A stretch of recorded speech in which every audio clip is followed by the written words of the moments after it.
Hello, everybody.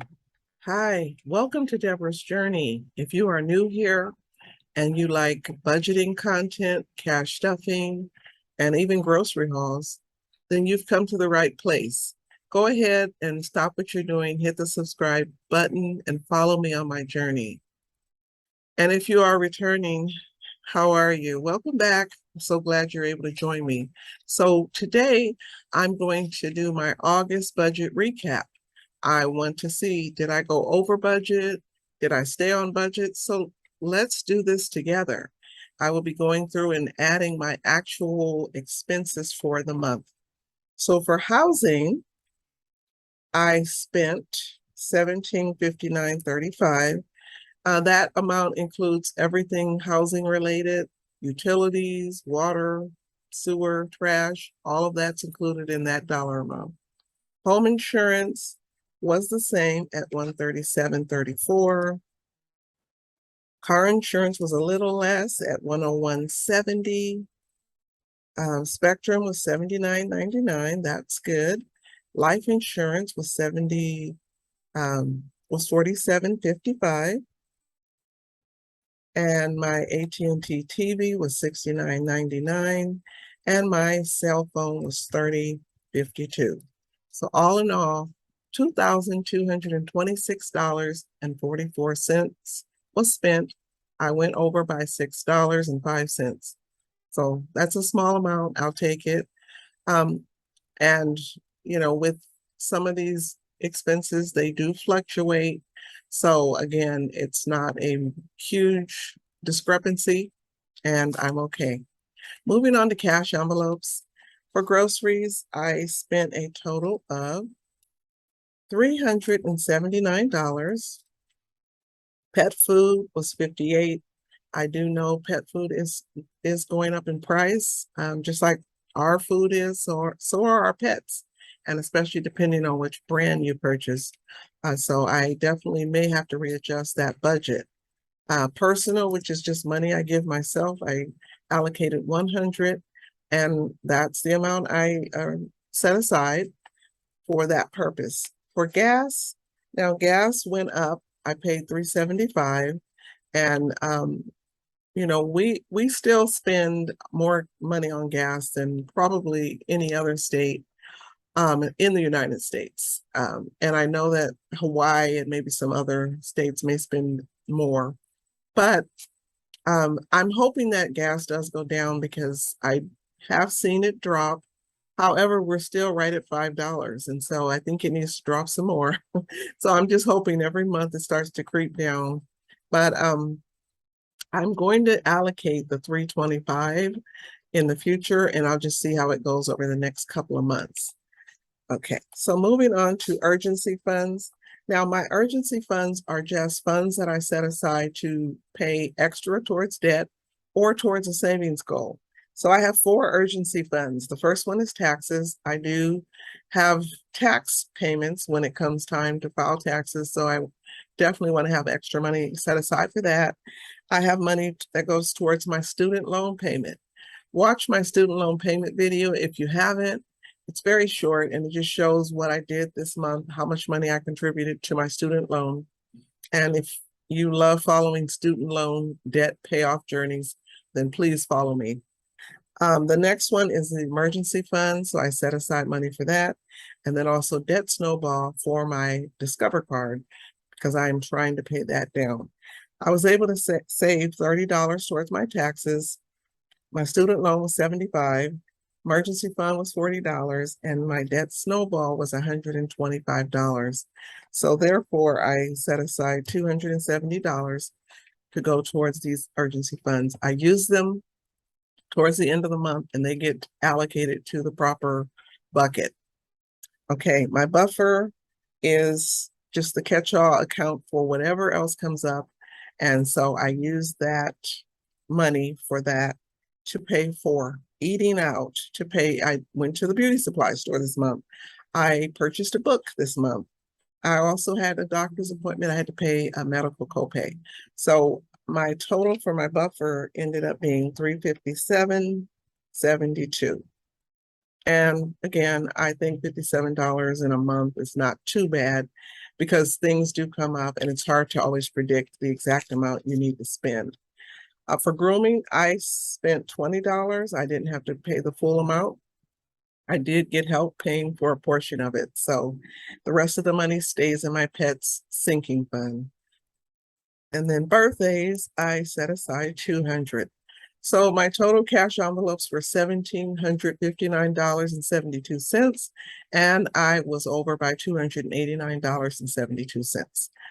Not too bad. I mean, considering a lot of that is going for purposes, so I'm again fine with that amount. Moving on to debt. So for my Discover card, I set aside 263 for that. For Sam's, I set aside 50, even though I budgeted 100, but I'll explain that one. For Arrowhead, 25. And then Ally Bank, which is my car payment, I paid $550. For the student loan, I made a payment of $737.11. And then for Wells Fargo, I set aside $65. And for upgrade, $302. So I set aside $1,992.11 for my debt this month. Now, I did something with Discover. I received an offer for a balance transfer at 0% interest. So I jumped on that. So I have paid off a couple of my credit cards, and then the money that I'm paying will be going to Discover. So I will be increasing that amount that I'm paying towards Discover for next month. So I think the only two credit cards now that I'm paying on are Discover and Sam's Club. And for Sam's Club, I even though I set aside 50, I do have money that I have not quite paid towards that credit card yet.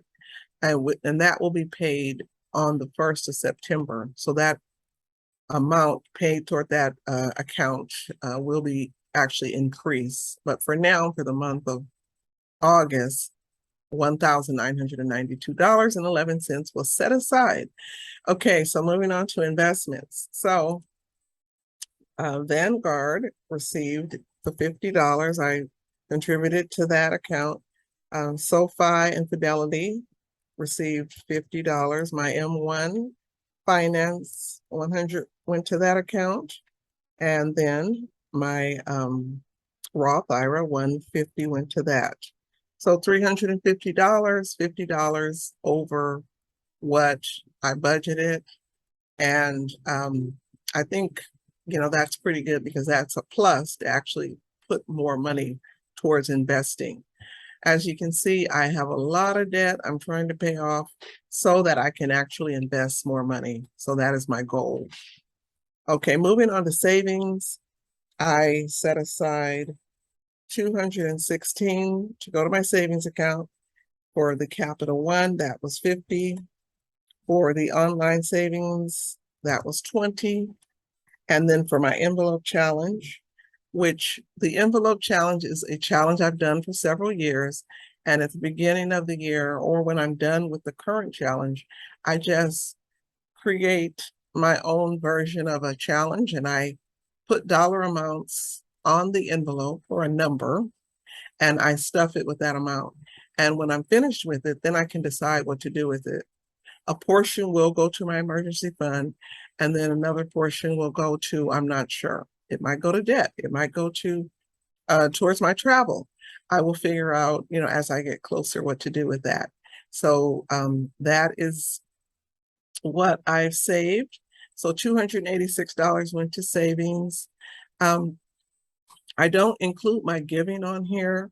My giving is separate, and so I keep that private, but that's also part of my budget. The other item is my sinking funds. I call those lifesaver funds because they have saved my life many times, and I love having sinking funds. A tip for anyone who thinks they can't set aside small amounts in different categories, you have to start somewhere. Put $5 away for your car. Put $5 away for if you have pets, put $5 away for birthdays or Christmas. it will save your life. Those are so well worth to have sinking funds. I'm so happy that I have them.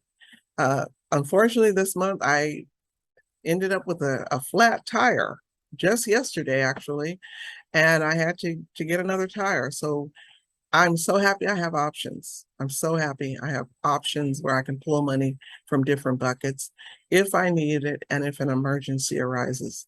It is definitely worth it. So for the Lifesaver funds, I saved $400, and those are all going to different areas of my sinking funds.